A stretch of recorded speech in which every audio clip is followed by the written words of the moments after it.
Everybody wants to talk about the Cowboys game, and I'm good with that. Let's talk Cowboys football, another victory. Let's talk OU even, right? OU making a comeback and running it back, and then we can just move on to the rest of the world's news. No, we've got to talk a little bit about rolled tide. No, we got to talk a little bit about them Texas Aggies, who I, being the fan that I am, actually predicted them to lose, and they came on and crushed Alabama. I wouldn't say, you know what? It's a loss for Alabama, and you know what? It hurts, but we'll get over it. We move all the way down to number 5 after losing to unranked Alabama. Unranked Texas. Yeah, but now they're ranked. Now they're ranked. Ranked 21st again. But what a great weekend. We had baseball going on. We had that crazy comeback, OU against Texas, so in the Red River Showdown. Wow. That was amazing right there. That game was all but over for OU. Yeah. Yet they come back, and that last second score, that touchdown by Kennedy Brooks, Mansfield's own Kennedy Brooks, to win the game. Yeah, it was pretty neat. A lot going on. I really thought it was over. I was watching it halftime. I turned it off, and I was done. Done watching the game. Sure enough, once again, you can't turn it off too soon. You got to wait till the final minute. Over 1,000 airlines get canceled by Southwest Airlines alone over the weekend. Yeah, I'm not really sure. They're trying to find out the real story. They blamed it a lot to the weather, but 1 in 4 flights from the weekend that Southwest had were canceled. Very suspicious. Nobody knows really what's going on. They're trying to understand it. There is a word or rumors that it has a little bit to do with the COVID ban, but nobody's confirmed that whatsoever. You know, the restriction that you had to be COVID compliant with the vaccination. Not really sure what's going on because the National Weather Service said it was Friday where they had the weather, and they're canceling flights on Saturday and Sunday. So maybe we can get some undercover cop from you, undercover action from Drive Safe Dave, going in there as a pilot, and let's see, Drive Safe Dave, if that was the true reason or not. I want you to go in there and just get on one of them planes, too, and let's see how far we can take this. Yeah, I'm going to probably not. I'm probably not going to do any of that. But you know what? There is a little bit weird. It's kind of a weird deal going on with that, and try to find out what happened, because it left a lot of people. I mean, 1 in 4, they're flying. A lot of people stranded. Yeah, Herman, recruiter, takes his thing, calls, says, you know what? His son's stuck, can't take the airline to Oklahoma State, to Stillwater. And you know what? You say this, Drive Safe Dave, and let's just look into this for a second. American Airlines, based out of Dallas as well, probably dealt with the same weather. I'm going to assume exactly 2% of their flights got canceled. 2%. Now they had some, but 2% not versus 25%. So I will say, and you talk about bad trips, right? What about the ships that are being abandoned in the ocean? Yeah, so basically, to give a rundown of what's happening here, a lot of these big container ships that are owned by companies are simply abandoning ships whenever cost of repairs or the actual venture home would cost too much money, that the company is just like, well, we aren't going to pay that. So people are staying on these ships at the final port because they haven't been paid yet by the company that's abandoning these ships. And also, they're scared that if they abandon these ships, they're not going to get paid at all. And at this point, they've been on these ships for, like you said, months to years. And some of these are happening because people are trying to buy the ship. And these sales can take years at a time to even go through. Sales don't happen overnight. These sales are going to take at minimum, around a year, even if they're trying to part them out, right? It takes a long time for that. I guess the last thing you want is your ship to start being parted away while you're at sea, right? That would kind of suck. But you know what? You think that it doesn't happen, yet it went from 40 to 85 last year, and they're saying it's going to top that this year. Yeah, and those are bulk containers, right? And it's right. Producer's right. It's like that empty trip on the way back home where there's no money in it, and when they run out of money, they're just stuck. And I do think it's a story worth talking about because, we always think about that in the trucking industry. We think about, those companies that have done that, left their people out there to dry, per se, right? To dry out there on the highway and get home on your own. Just park your truck, get home. It's not our problem. We can't get you there. But it's not just in the trucking industry, and it's sad. Maybe it's just in this transportation era. Some of these things are just, I don't know if they're not regulated strong enough or I guess, how do you regulate that? They're out of money. They're out of money. They're out there on the ship. this year alone, United Arab had a business that have done that to 7 container ships. 7 ships left out on bay, left away. We're not paying. And when it comes to that speeding, right?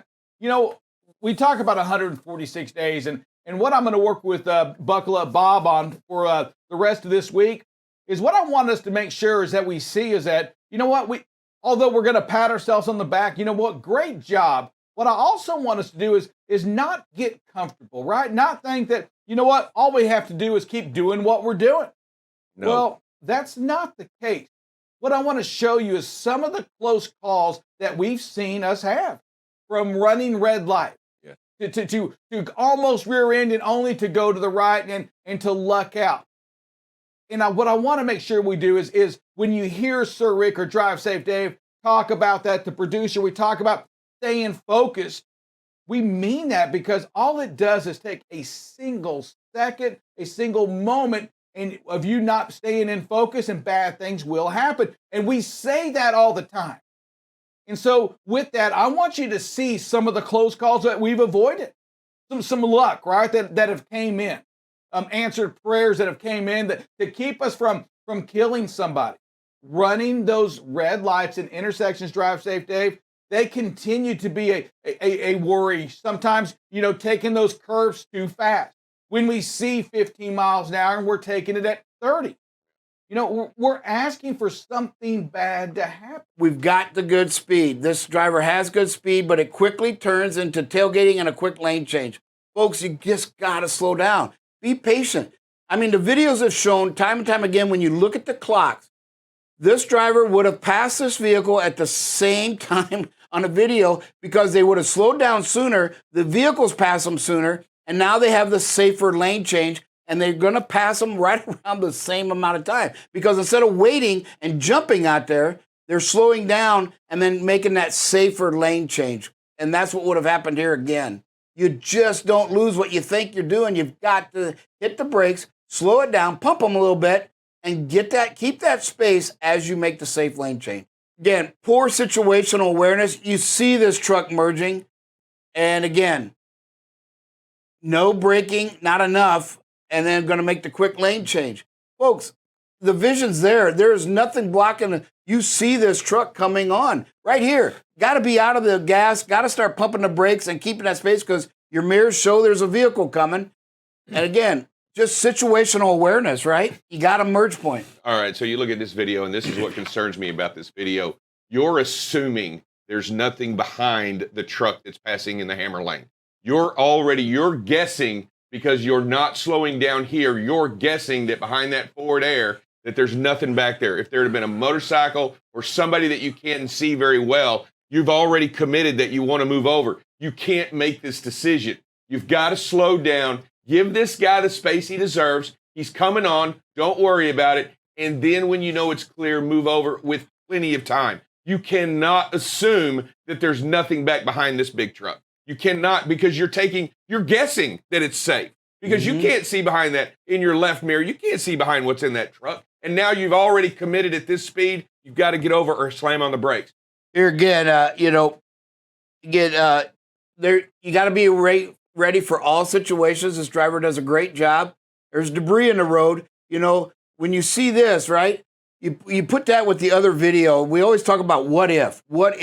You know, you make the quick lane change. What if all of a sudden there's a piece of debris out there that driver didn't see, nobody else saw, and then now that driver, you jumped out there and the driver has to hit the brakes. Right here, same thing. If somebody would have jumped to the right, tailgating, they wouldn't have seen that. Driver's doing a good job under the speed limit. Now this driver's going to cut 2 lanes and barely make the exit. Wow. Just crazy. Wow. You know, versus slowing down. All it took was a little slow down, get behind the truck, and you make a nice safe lane change. That was almost a NASCAR maneuver over into the pit lane. Well, he's coming over into the curve, too, at the NASCAR. Look at that. That's not a straight exit right there. It's got a little turn to it. Yeah, and he'd have been thrown for a loop because the curve's going the wrong way. We're going to start seeing some red up there in the upper elevations, and it kind of goes into this week's subject, right? Yes, it does. Again, we talked last week, kind of warned everybody that there was some snow coming in the upper elevations. They're going to expect about a foot up in the really high elevations, above 8,000 to 10,000 feet. And then a little bit lower, they could see the 3 to 6 inch range. But again, the temperatures are supposed to be in the 50s all week, so the roadways should be good. You may have some difficulty between that 2 and that 7 a.m., 8 a.m. Until the sun gets up and then temperatures get above freezing. You might see a little bit of issues going on. But yes, we got a big snowstorm coming up through the northwest, and it's going to drift down. By Wednesday, you're going to see it in Colorado. But today and tomorrow, this afternoon, you're going to start seeing it enter in the Idaho, Montana areas. And then we're going to see it in Utah, Denver, even down in the northern parts of Arizona and New Mexico could see some snow in the next 48 hours or so. And speaking of snow, hey, again, we're going to talk this week about the winter driving conditions and basically just weather driving conditions altogether. So the first one we wanted to start off with was the snow. And there's nearly 900 people die a year in snow-related accidents and winter weather driving, and 76,000 people are injured. So, folks, we talk all the time when we show these videos about tailgating and speed management. These are on really dry roads. It becomes even more critical, and we'll have some numbers of what is suggested to do with your speeds as the week goes on. But it's very important that you just slow down and be patient. Producer. Yeah, we got Brian Winsauer on the line, sir. What do you got for us? Good morning, gentlemen and ladies. Hey, I'm going to break protocol here just for a second about the phrase that pays. I'm the one that submitted that one, and I wanted to tell you, asked over what it meant to him. I wanted to just kind of tell you what inspired me to kind of come up with that one. Rick, 2 weeks ago, you were really focused on a theme of projecting a positive impression of our industry as a whole, and how we do our job day in, day out is what directly impacts and influences that. And what that means is it's everything from if I'm going north on 287 and get off on Lone Star to come to the office, there's that southbound ramp that's always backed up. Slow down, stop, let a car out, or don't tailgate that four-wheeler, or how we relate with a shipper or a receiver when they're telling us our product's not ready. That phrase that pays goes into everything about how we do our job and how people will perceive us as an industry by our level of professionalism that we present on and off the field, so to speak. Anyway, I'm sorry. I just wanted to kind of throw that in. No, I appreciate that, Brian. And yeah, and you know what? You wrote it, so I can see where you're coming from. And I agree. Man, our image in this industry, we all owe it to the industry to make sure that we are doing all we can. And you know what? We're going to keep speaking to that because that's part of what the BCB Live is. It is to make sure that we change the image of an industry that needs to be changed.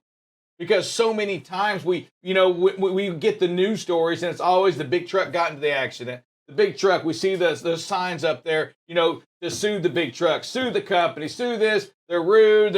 They fall too close. They're running illegal. They're on drugs, blah, blah, blah. And I'm saying, you know what? We must change that. We must focus on what we are doing because we are the perception of what the world sees. What you do right now is the perception of our industry. When we follow that van in that first thing, just too close, right? We're getting too close to that vehicle. I mean, why? There's no reason for that. And if something happens, you know what? Guess what? Here it is, another trucking industry, another trucking fatality perhaps in our industry over something that could be controlled. We've got to realize that we do control a lot of it. And I get it. Man, there's some people in there that will cut you off. There's some people out there that will do things that don't make any sense, and you're graded higher than everybody else, and I'm saying you should be. We got David Mason on the line. What do you got for us, sir? There's an essential man there. Hey, good morning, guys. I just wanted to kind of put it in a little different perspective. We always talk about, we watch these videos and guys losing time, and we're not losing. Truck drivers get paid by their time. They get paid by the mile, and if you're not, takes time to run the miles. Well, even if you do the math, and I'm going to play devil's advocate here for just a second. Let's just say you do lose 30 minutes a day, and you're going 60 miles an hour, 30 miles, at over 50 cents a mile, 15. Let's just round that up to $20 a day. 6 days a week, $120. Do that 50 weeks a year. If you take a couple weeks of vacation, you're looking around $6,000 a year maximum. If you do that over an entire career, that's $250,000, give or take. So that sounds like a lot of money, but just think of one accident, one incident, just 1 second, something happens. Damage to the vehicle, damage to your body and downtime and medical bills, and heaven forbid, a fatality. And that $250,000 is just a drop in the bucket. You know, we have to realize that we're not losing, like Bob says, we're not losing what we think we're losing. And even if we do, it's just not worth it. $250,000 over an entire career, you know, and you're not really going to lose that much. That's just the top end of the spectrum. And you just can't. A life is worth so much more than that.